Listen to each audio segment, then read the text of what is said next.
Perkenalkan, nama saya. Assalamualaikum warahmatullahi wabarakatuh. Perkenalkan, nama saya Erika Nindi Hartono dari Prodi Informatika dengan NPM 181111031 akan mempresentasikan tentang karakter bullying dengan tema mengelola konflik. Untuk slide selanjutnya di sini adalah secara umum, artinya saling bertabrakan, ketidaksesuaian, perseteruan, perkelahian, interaksi yang antagonis atau bertentangan. Untuk slide selanjutnya, bagaimana pendapat Anda tentang segmen ini? Konflik means closeness. Jika ada konflik itu tandanya ada kedekatan. Terus untuk slide selanjutnya, sifat dan akibat konflik. Yang pertama ada konflik konstruksi, merupakan konflik yang memiliki nilai positif bagi pengembangan organisasi. Yang kedua ada konflik destruktif, ialah konflik yang berdampak negatif bagi pengembangan organisasi. Untuk slide selanjutnya di sini ada jenis-jenis konflik. Jenis-jenis konflik dibagi menjadi 4, yaitu konflik intrapribadi atau personal. Yang kedua konflik antar pribadi, yang ketiga konflik antar kelompok, dan yang keempat konflik antar organisasi.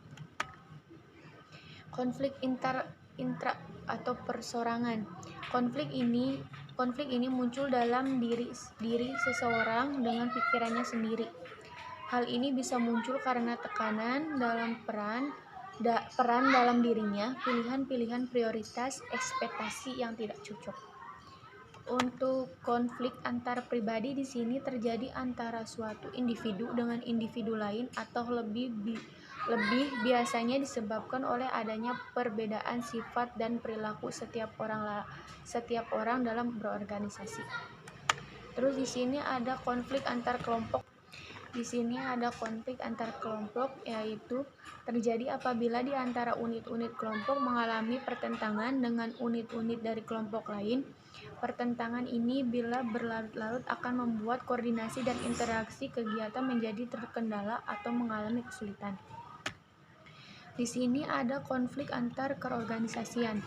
Konflik ini bisa juga terjadi antara organisasi yang satu dengan yang lain karena adanya ketidakcocokan suatu badan terhadap kinerja atau suatu organisasi. Terus di sini ada penyebab konflik antar pribadi. Yang pertama fokus kepada kepentingan sendiri, yang kedua merasa diri sendiri benar, yang ketiga perbedaan sifat, temperamen atau kecenderungan. Terus di slide selanjutnya bagaimana menyelesaikan konflik, yaitu yang pertama berbicaralah berdua, yang kedua identifikasi masalahnya, yang ketiga batasi masalahnya, yang keempat jangan menyerang pribadi, yang kelima mengirim pesan atau image, yang keenam saling meminta maaf dan memaafkan. Untuk slide selanjutnya yaitu dengan judul Care and Selflessness. Di sini dengan slide selanjutnya yaitu mengapa belajar mengenai care dan selflessness. Care dalam artian perhatian, perawatan, perlindungan, ketelitian, dan pemeliharaan. Selflessness dalam arti tidak mementingkan diri sendiri sama dengan memperhatikan kepentingan orang lain. Terus di sini ada poin 3, daripada kepentingan diri sendiri. Kalau poin 4, di sini poin keempat adalah apakah Anda selama ini dikenal sebagai pribadi yang care. Terus poin kelima, apakah Anda selama ini dikenal sebagai di sini ada poin kelima adalah apakah Anda selama ini dikenal sebagai pribadi yang selfless atau tidak mementingkan diri sendiri. Dan poin keenam adalah apakah Anda selama ini dikenal sebagai orang inisiatif memberi perhatian untuk kepentingan orang lain ketika tidak ada orang lain yang melakukannya. Untuk slide selanjutnya, apa perbedaan selfish dan selfless? Selfish dalam bahasa kata yaitu egois, berfokus ke diri sendiri.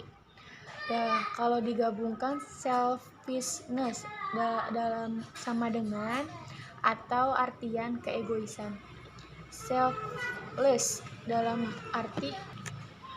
arti tidak mementingkan diri sendiri. Kalau digabungkan, selflessness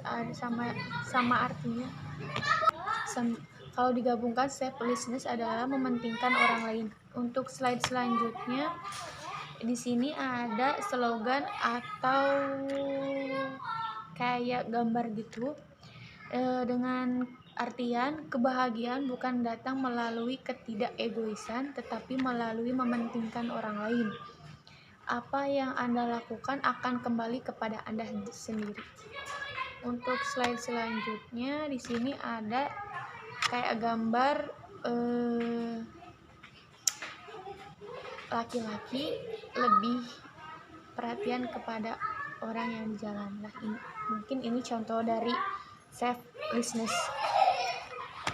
Dan di sini ada contoh dari selflessness lagi, tentang lari maraton yang membantu. Untuk slide selanjutnya adalah bagaimana memulai membangunkan karakter mementingkan orang lain.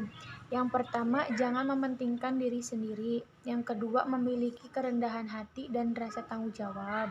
Yang ketiga, apa yang Anda butuhkan seringkali pada saat yang sama orang lain juga membutuhkan. Yang keempat, belajarlah memperhatikan dan mendahulukan kebutuhan atau kepentingan orang lain. Yang kelima, memiliki keyakinan bahwa Anda akan mendapatkan apa yang Anda butuhkan atau pentingkan, meskipun bukan pada saat yang sama. Untuk slide selanjutnya yaitu terima kasih. Mungkin dari presentasi ini kita memiliki 2 materi. Yang pertama konflik, yang ketiga tentang selflessness.